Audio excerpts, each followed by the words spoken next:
সুপ্রিয় দর্শক, এসএমসি নিবেদিত বিশেষ আলোচনা গর্ভকালীন পুষ্টি সেবা অনুষ্ঠানে আপনাদের সবাইকে স্বাগত জানাচ্ছি। আমি সৈয়দা মুনিরা ইসলাম।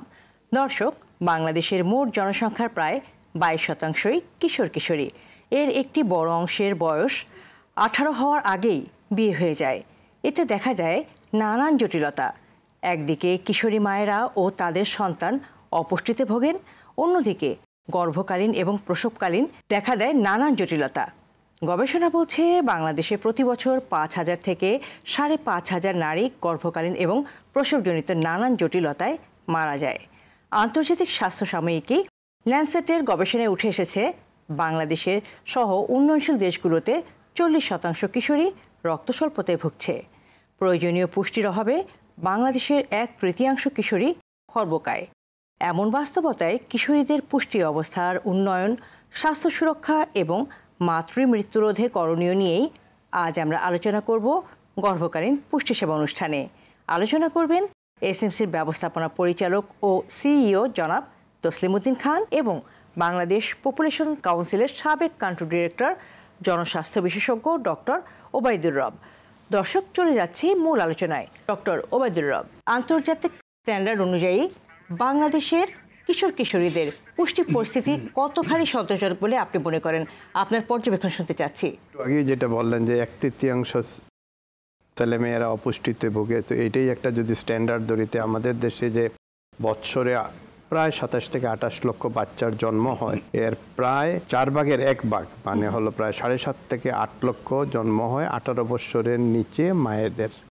এবং এই প্রত্যেক বছরে 18 বছরের মায়েদের নিচে যে 7.5 থেকে 8 লক্ষ বাচ্চাদের জন্ম হচ্ছে, এর 90% অপুষ্টিতে ভোগে।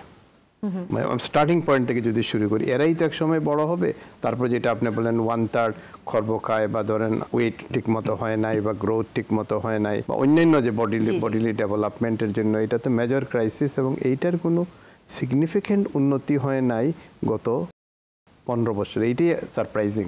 আমাদের দেশের অর্থনৈতিক ব্যবস্থায় উন্নতি হয়েছে, আমাদের পার ক্যাপিটা কনজামশন বেড়েছে, পার ক্যাপিটা ইনকাম বেড়েছে, কিন্তু যে অপুষ্টিজনিত যে জিনিসগুলো আমরা আইডেন্টিফাই করি, এটাতে কোনো সিগনিফিকেন্টলি চেঞ্জ হয় নাই। আমার মনে হয় এটা একটা মেইন কারণ হতে পারে এখনও এই জনগোষ্ঠীটা একটা খুব লোয়ার ক্লাসে কনসেন্ট্রেটেড। তাদের কাছে আমাদের যে উন্নয়নের বা এই যে ইকোনমিক ডেভেলপমেন্টের ফলটা তাদের কাছে পৌঁছেনি। ওভারঅল যেটা মাতৃমৃত্যুর হার যেটা বলেন, সেইটারও সিগনিফিকেন্টলি চেঞ্জ হয় নাই গত আমি বলবো 20 বছরে।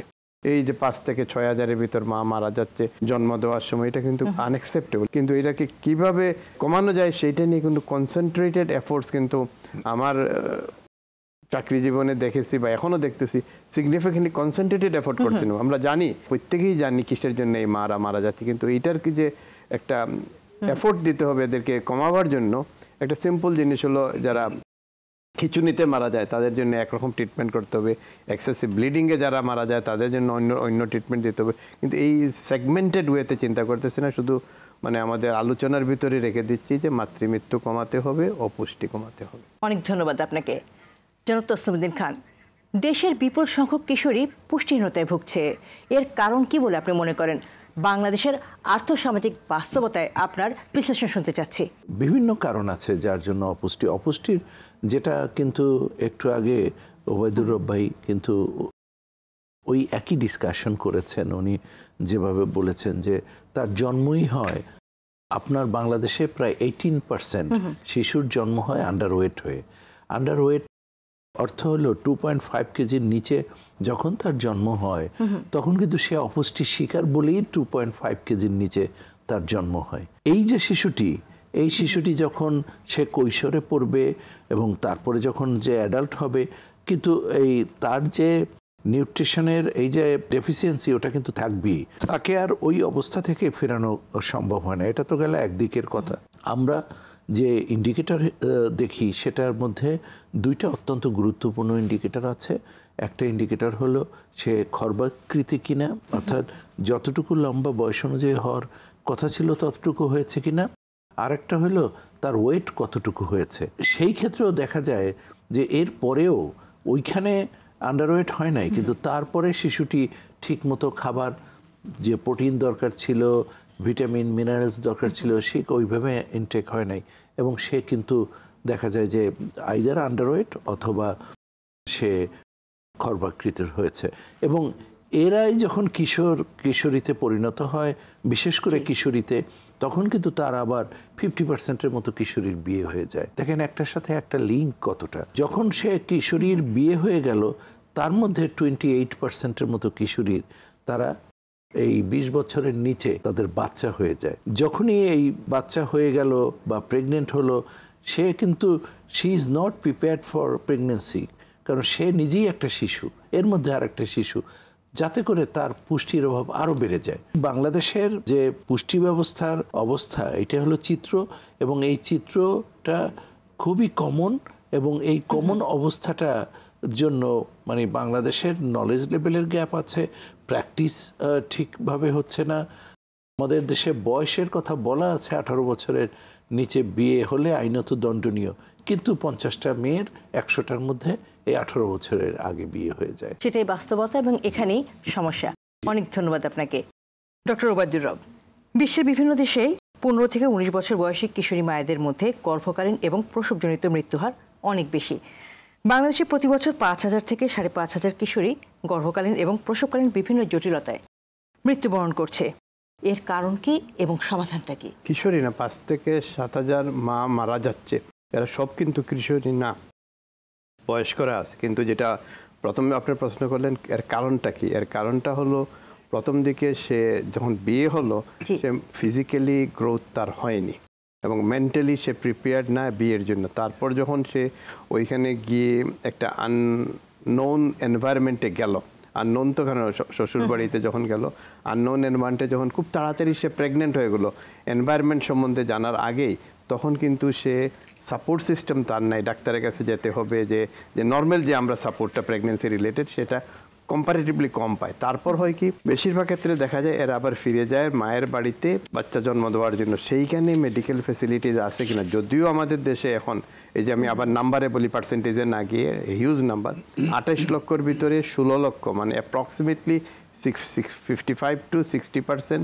ডেলিভারি কিন্তু ইনস্টিটিউশনে হচ্ছে, মানে ক্লিনিকে, কোন প্রকার ক্লিনিকে হচ্ছে, সবচেয়ে ভালো ক্লিনিক না, কিন্তু তারপরও বাচ্চা মারা যাচ্ছে। মেয়েটা ফিজিক্যালি গ্রোথ হয় না। একটা বাচ্চা 2.5 কেজি 3 কেজি তাকে যখন গ্রাম্য দায় পুল করতে গেল, তখন অবস্ট্রাক্টেড লেবার হলো, এক্সেসিভ ব্লিডিং হলো, মেয়েটা মারা যাওয়ার প্রবাবিলিটি সিগনিফিকেন্টলি হাই। মেয়েটার খিঁচুনি হলো, ব্লাড প্রেশার বেশি হলো, মেয়েটা মারা যাওয়ার প্রবাবিলিটি সিগনিফিকেন্টলি হাই। এই যে কজেস অফ ম্যাটার্নাল ডেথ যেগুলো, এগুলো কিন্তু আননোন জিনিস না, আমরা কেউ না জানি না।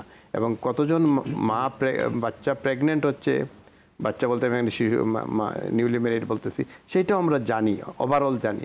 এই যে বললাম 28 লক্ষ বাচ্চা হয়, 28 লক্ষ বাচ্চার ভিতরে প্রায় 7.5 লক্ষ বাচ্চা হয় 18 বছরের নিচে মাদের।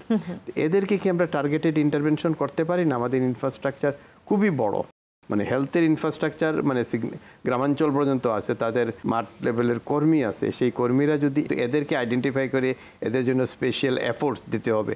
এবং মানে এদেরকে কি দিতে হবে কিন্তু প্রত্যেকেই জানে, না জানা নয়। পুষ্টিকর খাওয়া থেকে আরম্ভ করে যে ভিটামিন সাপ্লিমেন্ট সহ যেসব জিনিস দেওয়া যেতে পারলে সেটা কমানো যেতে পারে। কিন্তু আগে প্রথম যেটা বললাম, আমরা কিন্তু মুখে বলে যাচ্ছি, এবং গত 15 বছরে, বা আমি 15 বছর তো ডেফিনেটলি বিটুইন 87 ধরেন এই 2010-11 পর থেকে সিগনিফিকেন্ট আমরা কিন্তু কোনো এফোর্ট দেই নাই। সাকসেসিভ গভর্নমেন্ট এটাকে এফোর্ট দেয় নাই, মানে এটাকে টার্গেটেড ইন্টারভেনশন। আমরা পদ্মা ব্রিজ একটা বানাতে পারি 32,000 কোটি টাকা দিয়ে, কিন্তু আপনার এই যে পুষ্টি অপুষ্টি সব শেষ করতে আপনার $200 মিলিয়ন দরকার পড়ে না। কস্টিং করে লোকজন দেখিয়েছে আপনাকে কি করতে হবে, কিন্তু সেইখানে 200 মিলিয়ন ইনভেস্ট না করে বছর পর বছর একটি অপুষ্টি মানে গ্রুপ, অপুষ্টি জনিত কারণে জন্মগ্রহণ করা শিশুরা, এই যে এরা যখন 18 বছর হবে, এরা যখন 20 বছর হবে, এরাই তো আমাদের ফিউচার, ভবিষ্যৎ, এরাই তো ফিউচার। এখন এরা যদি মেন্টালি এবং ফিজিক্যালি ফুললি ম্যাচিউরড না হয়, how they will contribute to our economy? মানে it is a significant question. কিন্তু এটা কিন্তু আমরা এখন চিন্তা করতেছি না, বাট এটার এফেক্ট কিন্তু আমরা খুব তাড়াতাড়ি দেখবো। হেলথ এবং পপুলেশন সেক্টরে এমফেসিসটা 95 বা 96-এর পর থেকে বা আমি ম্যাক্সিমাম গেলে 2000-এর পর থেকে কিন্তু সিগনিফিকেন্টলি রিডিউস হয়ে গেছে। এবং এইটা কেন হয়েছে অনেক আমরা সহ অনেকেই আইডেন্টিফাই করে দেখিয়েছে কারণটা কি, কিন্তু এটা সলভ হচ্ছে না। একটা কারণ হলো বাজেটারি অ্যালোকেশন সিগনিফিকেন্টলি কমিয়ে দিয়েছি। অন্য জায়গায় যেখানে আমরা বাড়াচ্ছি প্রপোর্শনেটলি আমরা হেলথে অ্যাবসলিউট নাম্বারে বাড়তেছে, বাজেট আমরা 6 লক্ষ কোটি টাকার ভেতর বলতেছেন 30,000 কোটি টাকা দিয়েছি, কিন্তু 30,000 কোটি টাকা 6 লক্ষ কোটি টাকার কতটুক বাজেট, মানে এই যে সিগনিফিক্যান্টলি বাজেটটা যে কম হয়েছে ইন্টারভেনশনের জন্য, এটা আমরা কিন্তু শুধরাতে হবে এবং খুব তাড়াতাড়ি এটাকে কারেকশন করতে হবে। Thank you. জি, অনেক ধন্যবাদ আপনাকে। জনাব তসলিমউদ্দিন খান, বাংলাদেশি কিশোরী বয়সে গর্ভধারণের হার 28%, যা দক্ষিণ পূর্ব এশিয়ার দেশগুলোর তুলনায় অনেক বেশি। কেউ কেউ বলছেন বাল্যবিয়ের কারণেই কিশোরী বয়সে গর্ভধারণের হারও অনেক বেশি। আপনি যদি বলেন বাল্যবিয়ে এবং কিশোরী বয়সে গর্ভধারণ রোধে করণীয়টা কি? যদি একজন কিশোরীর বিয়ে হয়ে যায় 50% এখনো, জি জি, হিউজ নাম্বার। রব ভাই ইভেন সংখ্যাতাত্ত্বিকভাবে বিশ্লেষণ করলেন এবং বললেন যে যেটা একটা বড় সড় নাম্বার। প্রত্যেক বছর 5.5 লক্ষ কিশোরীর বিয়ে এটা বিশাল একটা সংখ্যা। টোটাল বিয়েই হয় আমাদের দেশে 11 লক্ষ। এর মধ্যে 50% দেখেন 5.5 লক্ষ, মোর দ্যান 50%। তো এইটা বড় সড় স্বাস্থ্য ঝুঁকি আমাদের দেশে। আমাদের দেশে কিন্তু মাতৃমৃত্যুর হার এখনো অনেক বেশি। আপনি সংখ্যায় বললেন, কেউ বলে 3700, কেউ বলে 5000 বা এরকম, কিন্তু এই যে সংখ্যা তার মধ্যে একটা বড় সংখ্যা কিন্তু কিশোর কিশোরী, কেননা তারা দে আর নট প্রিপেয়ার্ড। আপনি একটু আগে বলেছেন যে 40%-এর মতো তাদের মধ্যে আয়রন ডেফিসিয়েন্সি কিশোরীরা ভোগে।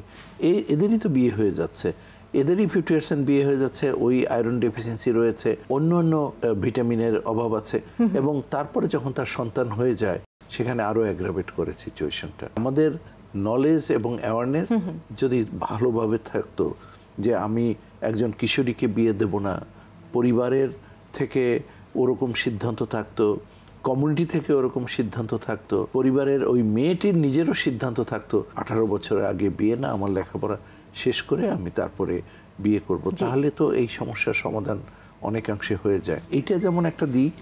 সোশ্যাল একটা সিচুয়েশন আছে, অনেক সময় কমিউনিটিতে বিভিন্ন রকমের একটা ইয়াং মেয়েকে, একটা অ্যাডোলেসেন্ট মেয়ের চলাফেরা বা তার ওখানে বসবাসটা অনেক সময় ঝুঁকিপূর্ণ হয়, ইপটিজিং আছে বিভিন্ন, এই কারণেও কিন্তু অনেক সময় সোশ্যাল সেফটির একটা ইস্যু দাঁড়িয়ে যায়, সোশ্যাল সেফটির একটা বড় ইস্যু, সেটাও আমাদের দেখতে হবে।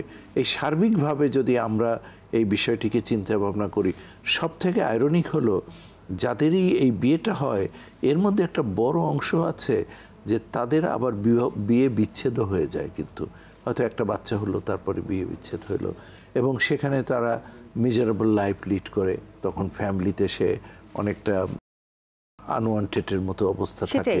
তো এই টোটাল জিনিসটাই আমাদের দেখতে হবে, আমাদের সমাজটাকে পরিবর্তন করতে হবে, আমাদের এই বাল্য বিয়েটাকে রোধ করতে হবে, মেয়েদের নিউট্রিশনটাকে যথেষ্ট পরিমাণে গুরুত্ব দিতে হবে, এবং তারা যাতে নিউট্রিশনের অভাবে না ভোগে সেদিকে দেখতে হবে, তাহলেই আমরা পরিবর্তনটাকে ত্বরান্বিত করতে পারবো। অসংখ্য ধন্যবাদ আপনাকে। ডক্টর ওবায়দুর রব, বিভিন্ন গবেষণা প্রতিবেদন বলছে অপুষ্টির সঙ্গে মাতৃমৃত্যুর একটি অবিচ্ছেদ্য সম্পর্ক রয়েছে। আন্তর্জাতিক স্বাস্থ্য সাময়িকী লাস্টেনের গবেষণা প্রতিবেদনে দেখা যাচ্ছে বাংলাদেশ সহ অন্যান্য দেশগুলোতে 40% কিশোরী রক্ত স্বল্পতায় ভুগছে। এর থেকে বেরোনোর উপায়টা কি? তসলিম যে একটু আগেই বললেন যে এই 40% রক্ত শূন্যতায় ভুগতেছে, এদের তো প্রথম দিক থেকেই যারা জন্ম হয়েছিল আন্ডারওয়েট হিসাবে ওইখান থেকে কিন্তু স্টার্ট হয়েছে। আমরা কিন্তু ওইটাকে রেকটিফাই করার সিগনিফিক্যান্ট স্টেপ নিয়ে নেই স্কুল বা কলেজগুলোতে। এবং রক্তশূন্যতা তো ওই 18 বছরে এসে হয় নাই, সে আগ থেকেই রক্তশূন্যতায় ভুগতেছিল। এখন স্কুল লেভেলে আমরা কি করতেছি? আমাদের দেশে এখন প্রাইমারি এনরোলমেন্ট মোটামুটি 100%, প্রাইমারি পাশের সংখ্যাও প্রায় 95%, এসএসসি পর্যন্ত আসে প্রায় ওই যে যারা জন্ম হয়েছিল এর প্রায় 60 থেকে 70% এসএসসি পাস করে, এবং এসএসসি পাশের ভিতরে একটা বড় অংশ মেয়ে, ছেলের চাইতে মেয়ে এই বছর এসএসসি পাস করেছে, এবং নাম্বারে যদি চান প্রায় 9,60,000 মেয়ে পাস করেছে, আর 9,13,000 না 14,000 ছেলে পাস করেছে। 18 লক্ষ ছেলে মেয়ে এসএসসি পাস করেছে, মানে হলো তারা 16 পর্যন্ত গিয়েছে। তো এই যে 16 বছর পর্যন্ত আসার সময় আমরা তাদেরকে আইডেন্টিফাই করতে পারতাম, তাদেরকে অ্যাকশন নিতে পারতাম স্কুল লেভেলে। এখন এদের তো স্কুলে পাচ্ছি, এদের আয়রন ডিফিসিয়েন্সি আছে কিনা, এদের ব্লাডের কোনো প্রবলেম আছে কিনা, এগুলোই তো আমরা দেখতে পারতাম, রেমেডি নিতে পারতাম। আগেই যেটা বললাম, আমরা কোনো টার্গেটেড ইন্টারভেনশন নিচ্ছি না। আমরা one size fit for all বলে আমাদের স্বাস্থ্যসেবাতে আমরা বয়স্ক মাকেও যে সেবা দিচ্ছি, কিশোরী মাকেও সেই সেবা দিচ্ছি, এবং কিশোরী যে প্রসপেক্টিভ মা হবে তাকেও সেই সেবাতে আনতেছি না। এখন সেই সেবা সিস্টেমটাকে আমাদেরকে যেটা ওভারঅল যে কোয়ালিটি অফ সার্ভিসেস এবং যে সার্ভিস প্রভিশনটা ইমপ্রুভ করতে হবে। আর সাথে সাথে যেটা দেশে অ্যাভেইলেবল যে ফুড আছে আমাদের অপুষ্টিজনিত কারণের জন্য যেসব ফুড আমরা প্রেসক্রাইব করি আমাদের দেশে সিগনিফিকেন্টলি অ্যাভেইলেবল না আমি বলবো না, পারচেজিং পাওয়ার ডিপেন্ডিং আপন মানে কোন পারচেজিং পাওয়ারে আপনি যাবেন, কিন্তু আমাদের নিউট্রিশাস লেভেল করার জন্য প্রোটিনের এক্সেস প্রোটিন নেওয়ার জন্য আমাদের দেশে অ্যাভেইলেবল মানে মাছ মুরগি আছে, ফলমূল আছে। আপনি যদি চিন্তা করেন যে রক্তশূন্যতার ব্যাপারে আমাদের সরকারি এবং বেসরকারি তো স্বাস্থ্যসেবা হয় না, মানে আমাদের আগে একটা ধারণা ছিল যে এনজিওরা স্বাস্থ্যসেবা দেয়। ফর ইউর ইনফরমেশন, এনজিওরা এখন স্বাস্থ্যসেবা এসএমসি ছাড়া 2-1টা অর্গানাইজেশন ছাড়া আর কোনো এনজিও এখন স্বাস্থ্যসেবাতে নেই। সব মাইক্রো ক্রেডিটে গেছে আর নাইলে গেছে ক্লাইমেট চেঞ্জে। এখন এই এনজিওতে নাই। এখন সরকারি হলো প্রাইমারি সার্ভিস প্রোভাইডার, এবং হাফ অফ দ্য কান্ট্রি যেটা আরবান এলাকা যেখানে সরকারের কোনো স্বাস্থ্যকর্মীই নেই, এই যে বস্তিতে যে মেয়েটা মানে বিয়ে হলো বা বিয়ে হবে বা যার বাচ্চা হলো তাকে কে দেখাশোনা করতেছে? কেউ নেই। গ্রামে অন্তত একটা ওয়ার্কার আছে, তাকে টেক কেয়ার করতে পারে, কিন্তু আগে এই বস্তিতে অনেকগুলো এনজিও সাপোর্টের প্রজেক্ট ছিল, সেগুলো সিগনিফিকেন্টলি কমে গেছে। প্রায় 40% লোক আমাদের আরবানে থাকে আর প্রায় 60% গ্রামে থাকে। আরবানে যদি 40% ধরেন প্রায় 7-8 কোটি লোক আরবানে থাকে আর প্রায় 8-9 কোটি লোক গ্রামে থাকে। এই আরবানের কোনো স্বাস্থ্যসেবা নেই, গ্রামেরও স্বাস্থ্যসেবা উইথ ডিউ রেসপেক্ট আমি বলতেছি না যে health and family welfare ministry কাজ করতেছে না, টোটালি ডিসফাংশনাল।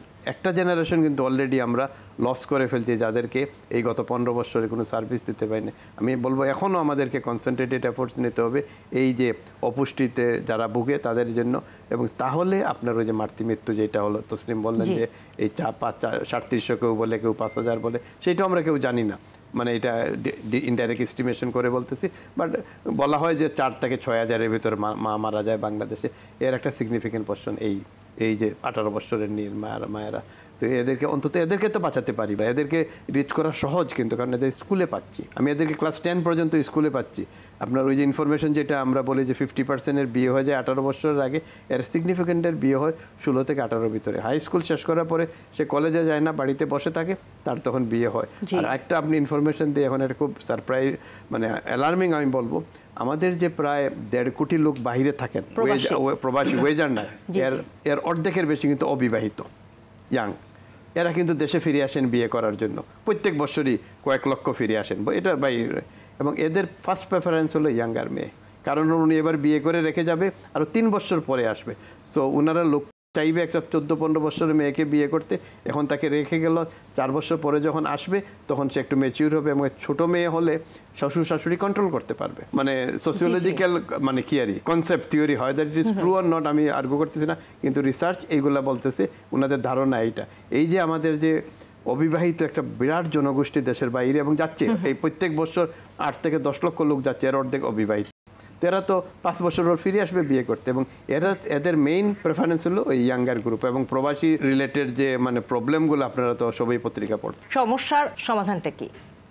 এই সমস্যার সমাধান হলো আমাদেরকে আর্লি ম্যারেজটা কন্ট্রোল করতে হবে, বললেই হবে না, এখন আমাদেরকে এনফোর্স করতে হলে এনফোর্স করতে হবে। এনফোর্সের ডিফারেন্ট ওয়ে অফ এনফোর্সমেন্ট আছে।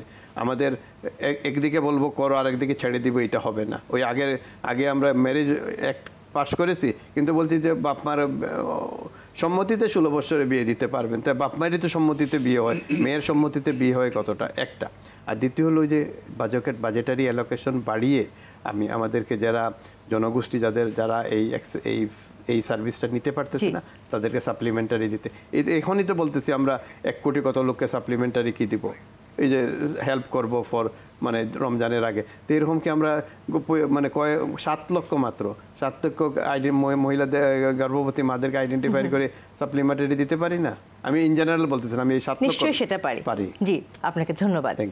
জনাব তসলিমউদ্দিন খান, বাংলাদেশে প্রায় 1/3 কিশোরী খর্বকায়। এদের মধ্যে বিবাহিত কিশোরী 36%, অবিবাহিত কিশোরী 32% এবং অবিবাহিত 22% কিশোর খর্বকায়। খর্বাকৃতির সাথে আসলে পুষ্টির সম্পর্কটাকে শুনবো একটি বিরতি নিয়ে এসে।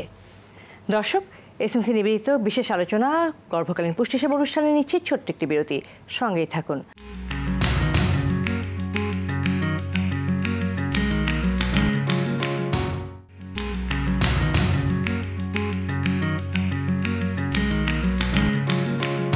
দর্শক, বিরতির পর আবারও স্বাগত জানাচ্ছি এসএমসি নিবেদিত বিশেষ আলোচনা গর্ভকালীন পুষ্টি সেবা অনুষ্ঠানে। সঙ্গে আছি আমি সৈয়দা মুনিরা ইসলাম। আজ আমরা আলোচনা করছি কিশোরীদের পুষ্টি অবস্থার উন্নয়নে করণীয় নিয়ে। আলোচনা করছেন এসএমসির ব্যবস্থাপনা পরিচালক ও সিইও জনাব তসলিমউদ্দিন খান এবং বাংলাদেশ পপুলেশন কাউন্সিলের সাবেক কান্ট্রি ডিরেক্টর জনস্বাস্থ্য বিশেষজ্ঞ ডক্টর ওবায়দুর রব। ফিরছি আলোচনায়। জনাব তসলিমউদ্দিন খান, বিরতির পূর্বে যে প্রশ্নটি আপনার কাছে ছিল, খর্বাকৃতির সাথে আসলে পুষ্টির সম্পর্কটা আসলে কি? খর্বাকৃতির সাথে পুষ্টির একটা ওতপ্রোত সম্পর্ক। আমরা সাধারণত দুইটা ইন্ডিকেটর থেকে আমরা পরিমাপ করি যে ওই শিশুটি বা ওই কিশোর কিশোরীটি সে পুষ্টিহীনতায় ভুগছে কিনা। তার মধ্যে একটা হলো তার ওয়েট দেখি, আর একটা হলো তার হাইট দেখি। এই যে খর্বাকৃতি বলেছেন, এইটা কিন্তু মূলত যে খর্বাকৃতির শিশু অথবা খর্বাকৃতির কিশোর কিশোরী এর প্রধানতম কারণ হলো তাদের মধ্যে পুষ্টির অভাব। পুষ্টি কিন্তু একটা কোনো বিষয় না, পুষ্টির বিভিন্ন মাইক্রোনিউট্রিয়েন্ট নিউট্রিশন রয়েছে বহু রকমের। গবেষণায় দেখা গেছে যে 72% মতো ভিটামিন ডি এর ডেফিসিয়েন্সি থাকে। কিন্তু আপনার এটা হলো যে 15 থেকে 49 বছরের যারা বিবাহিত মহিলা, তাদের মধ্যে একটা স্টাডি হয়েছিল, সেইটা এই স্টাডিতে এটা দেখা গেছে 44% মতো জিঙ্কের অভাব আছে। আয়রন ডেফিসিয়েন্সি আছে 30% মতো, অ্যানাদার 30% আছে আয়োডিনের ডেফিসিয়েন্সি। তো এই যে ডেফিসিয়েন্সিগুলো, এরই ফলশ্রুতিতে ওই শিশুটি যতটুকু লম্বা হওয়া দরকার ততটুকু লম্বা হয় নাই, যতটুকু তার ওয়েট থাকা দরকার ততটুকু হয় নাই। তো এইটাই হলো মেজর কারণ যে নিউট্রিশনের অথবা ইন্ডিকেটর, যেটা থেকে আমরা পরিমাপ করতে পারি যে শিশুটি ম্যালনারিশ কিনা এবং তার নিউট্রিশনের অভাব আছে কিনা। জি, অসংখ্য ধন্যবাদ আপনাকে ডক্টর ওবায়দুর রব। কিশোরীদের পুষ্টি পরিস্থিতির উন্নয়নে এবং মাতৃ মৃত্যু রোধে সমন্বিত পুষ্টি বা এমএমএস কিংবা এসএমসির ফুল কেয়ার কতখানি গুরুত্বপূর্ণ ভূমিকা রাখতে পারে? এটা তো অলরেডি রিসার্চ করে দেখা গিয়েছে এটা একটা সিগনিফিক্যান্ট রোল প্লে করতে পারে। এখন সেইটা আমরা কতটুকু দিতে পারবো সেটার উপর নির্ভর করবে। ডেফিনেটলি এটা করতে পারে, এবং এটার জন্য যেটা করতে হবে, এটার তো লোকজনকে জানতে হবে। এসএমসি জানাবার চেষ্টা করতেছে, বা সরকারি যে স্বাস্থ্য সেবার যে চ্যানেল আছে, মানে ইনফরমেশন গ্যাদারিংয়ের যে ইনফরমেশনগুলো লোকজনকে ডিসেমিনেট করা যেতে পারে। এবং এইগুলো যদি ক্রয় করার ক্ষেত্রে যদি কোনো প্রতিবন্ধকতা থাকে, মানে এইটা জিনিসটা ফ্রি যদি না হয় বা কিনতে হয়, এটা সাপ্লিমেন্টারি যদি আমরা সাহায্য করতে পারি, সেটা আগেই আপনাকে বললাম যে 7.5 লক্ষ বা একটা অংশ, 7.5 লক্ষ আমি পুরাটাকে দরকার পড়বে না, একটা অংশকে যদি আমি এই মাতৃকালীন সময়ে তাদেরকে একটু সাহায্য করতে পারি। এবং তাদেরকে এখন তো মোবাইল টেকনোলজি আছে, ইজিলি আপনি ফটো তুলতে পারেন, ফটো তুলে আপনি শেয়ার করতে পারেন আপনার পরিস্থিতিটা কি, আপনি ইনফরমেশন শেয়ার করতে পারেন, চ্যাট করতে পারেন। মানে আপনি রিচ করার জন্য পথ কিন্তু অনেকগুলোই আছে, কিন্তু আমরা করি না। মানে আমাদেরকে এটা করতে হলে যেসব অর্থনৈতিক সাপোর্টের দরকার সেইটা তো একটা আছে, আর আরেকটা আছে যে মানে এডুকেশন, যেটাকে আমরা বলি, মানে সেই এডুকেশনের সাপোর্টটা দিতে হবে। বহুত অর্থনৈতিক সাপোর্ট অ্যান্ড এডুকেট করে আমরা ইজিলি কিন্তু এটাকে কন্ট্রোল করতে পারি। একদিনে কমাতে পারবো না, বাট যদি আমরা 5 বছর একটা প্রজেক্ট নেই, আমরা 5 বছর পরে দেখতে পারবো যে এই 34%কে নামিয়ে নিয়ে আসছি 20%-এ, তারপর ধরুন কমিয়ে নিয়ে আসলাম 10%। 34 থেকে তো একে যাবো না, কিন্তু আমাদের প্ল্যানিং ডকুমেন্টে সবসময় প্ল্যান থাকে 34 থেকে একে নেমে যায়। এই 34 থেকে একে নামতে যে কয়েক বছর লাগবে, সেই টাইম গ্যাপটা দিতে চাই না। তারপর বলি এটা কাজ করতেছে না, লেটস ট্রাই অ্যানাদার থিং। তো আমি বলবো যে এটা কনসেন্ট্রেটেড এফোর্ট। এসএমসি অনেক বছর রিসার্চ করে এটা পেয়েছে ওরা, এবং এইটাকে আমরা যদি সিস্টেমেটিক ওয়েতে এফোর্ট নিয়ে এটাকে প্রমোট করি এবং এইটার যে ইনফরমেশনের দরকার প্রোভাইড করতে পারি, তাহলে definitely it will play significant role in reducing আমাদের দেশে যেটা আমরা ম্যালনিউট্রিশন বা পুষ্টি বলি, সে কমার জন্য। জি, অসংখ্য ধন্যবাদ আপনাকে জনাব তসলিমউদ্দিন খান। আমরা অনুষ্ঠানের শেষ প্রান্তে চলে এসেছি। বাংলাদেশের মোট জনসংখ্যার প্রায় 22% কিশোর কিশোরী। বিশাল এই জনগোষ্ঠীর স্বাস্থ্য, ব্যক্তিগত পরিচ্ছন্নতা এবং মাসিক ব্যবস্থাপনার উন্নয়নে এসএমসি কী ধরনের ভূমিকা রাখছে? আমরা যদি মাতৃমৃত্যু দূর করতে চাই, আমরা যদি মেয়েদের এবং ছেলেদের যারা কিশোর কিশোরী তাদের অপুষ্টি দূর করতে চাই, কেন তারাই তো ফিউচার, তারাই তো নেশনকে লিড করবে। এখন সেই ক্ষেত্রে যদি দেখা যায়, এই যেমন ধরেন আয়রন ডেফিসিয়েন্সি যদি ছোটবেলায় থাকে, তাহলে তার কগনিটিভ অ্যাপ্রোচটা ঠিক মতো ডেভেলপ করে না। তো ডেভেলপ না হলে কি হবে? তার আইকিউ কম থাকবে। আমি কি চাই যে একটা নেশন হবে যে নেশনের আইকিউ কম থাকবে, তাহলে আমরা এই গ্লোবালি কিভাবে কম্পিট করব? তো আমাদের জন্য কি দরকার? আমাদের জন্য দরকার প্রতিটি শিশুকে এমনভাবে বেড়ে উঠতে সহায়তা করা যেখানে তাদের মধ্যে নিউট্রিশন আছে, এটার কোনো রকমের কোনো অভাব না থাকুক, ডেফিসিট না থাকুক। এইটা আমরা চাই। মাল্টিপল মাইক্রোনিউট্রিয়েন্ট সাপ্লিমেন্ট, যেটা বিশেষ করে প্রেগনেন্ট মাদের তাদের নিউট্রিশন অভাব দূর করার জন্য, শিশুদের নিউট্রিশনের অভাবের জন্য আমরা মনিমিক্স মাইক্রোনিউট্রিশন পাউডার সেটা ব্যবহার করে সাপ্লিমেন্ট হিসেবে, যাতে তাদের আয়রন ডেফিসিয়েন্সি অ্যানিমিয়া না থাকে। এবং সর্বোপরি আমরা এই যে প্রত্যেকটা অ্যাডোলেসেন্ট তাদের হেলথ অ্যান্ড হাইজিন যাতে করে সুরক্ষা করা যায়, সেজন্য আমরা আমাদের স্যানিটারি ন্যাপকিন, এখন বাংলাদেশের সর্বাধিক ব্যবহৃত স্যানিটারি ন্যাপকিন আমরা সুলভ মূল্যে চেষ্টা করি সব জায়গায়, বিশেষ করে গ্রামীণ কিশোরীদের মধ্যে এটাকে ছড়িয়ে দিয়েছি ব্যাপকভাবে, যাতে করে তারা স্বাস্থ্য ব্যবস্থার তাদের উন্নয়ন হয় এবং তারা ভালোভাবে বেড়ে উঠতে পারে। আজকের অনুষ্ঠানের মধ্যে দিয়ে কোনো বার্তা কি দিতে চান? একটা বার্তা আমার হলো যে অ্যাডোলেসেন্টদের বিয়ে যাতে না হয়, সম্মিলিতভাবে সবার প্রচেষ্টা চালাতে হবে। 2 নম্বর, প্রেগন্যান্সি যখন হয়েই যায়, সে অ্যাডোলেসেন্ট হোক আর অন্যান্য মারা হোক 20 বছরের পরে, তাদের কমপক্ষে 4টা এএনসি সার্ভিস কিন্তু তাদের পেতে হবে। এটা হলো সেকেন্ড বার্তা। থার্ড বার্তা হলো তাদের এই মাল্টিপল মাইক্রোনিউট্রিয়েন্ট সাপ্লিমেন্ট নিয়ম মেনে খেতে হবে, যাতে নিউট্রিশনের অভাব না থাকে। আর ফোর্থ বার্তাটা হলো এখনো বাংলাদেশে 35টি প্রেগনেন্ট মা তাদের ডেলিভারি হয় হাউস হোল্ড লেভেলে। এটা করা যাবে না। প্রত্যেকটা মার ডেলিভারি কোনো না কোনো স্বাস্থ্যকেন্দ্রে হতে হবে। এটা যদি আমরা করি, তাহলে আমরা আগামী প্রজন্ম সুস্থ পাবো এবং মাদের স্বাস্থ্য ভালো থাকবে। অসংখ্য ধন্যবাদ আপনাদেরকে আজকের এই আয়োজনে অংশগ্রহণ করার জন্য। দর্শক, এসএমসি নিবেদিত বিশেষ আলোচনা গর্ভকালীন পুষ্টি সেবা অনুষ্ঠানটি আজ এ পর্যন্তই। সবাই ভালো থাকুন, সুস্থ থাকুন। সঙ্গে থাকার জন্য ধন্যবাদ।